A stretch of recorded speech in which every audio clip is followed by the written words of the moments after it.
Donald Trump entame son deuxième mandat à la tête des États-Unis d'Amérique avec une base électorale plus large et une majorité parlementaire plus assurée, dans un contexte mondial marqué par une intensification des crises, génocide à Gaza, guerre en Ukraine, tensions dans l'Indo-Pacifique, progression des extrêmes droites, recul des droits fondamentaux, accroissement des inégalités, intensification du dérèglement climatique. Des crises auxquelles la première puissance qu'il dirige, de nouveau, a largement contribué.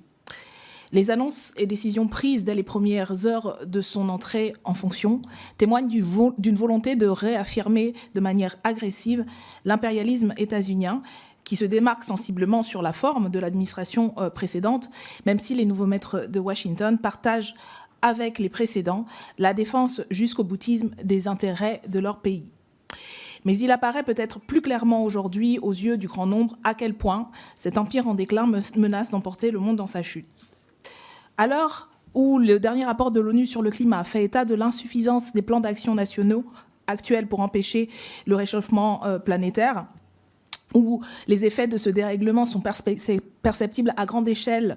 de Valence à Mayotte en passant par Los Angeles, les annonces et les décisions de l'administration Trump, composée de climato-sceptiques et fervent soutien des industries fossiles, traduisent une volonté enthousiaste d'accélérer la catastrophe. Sur le plan géopolitique, les États-Unis se sont illustrés au cours des derniers mois par leur soutien inconditionnel et renforcé à Israël, accusé par les instances internationales de commettre un génocide à Gaza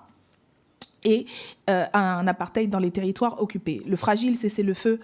enfin entré en vigueur il y a quelques jours ne peut masquer la complicité de l'administration Biden et la duplicité de Trump, qui aurait en partie autorisé Israël d'annexer la Cisjordanie. S'appuyant sur sa domination militaire, la guerre commerciale engagée avec la Chine participe à l'instabilité, notamment dans le Pacifique. Et le projet trumpiste d'augmenter ses tarifs douaniers devrait faire réfléchir une Union européenne qui s'est comportée depuis sa naissance en élève acharné et dogmatique de l'école de Chicago. Alors, mon interpellation à vous trois portera sur ce que nous défendons à la France Insoumise, c'est-à-dire le fait d'avoir une voie alternative en menant une diplomatie non alignée, indépendante et altermondialiste. La France, mais aussi au niveau européen, il nous semble que c'est la voie que nous devrions mener pour rompre avec l'atlantisme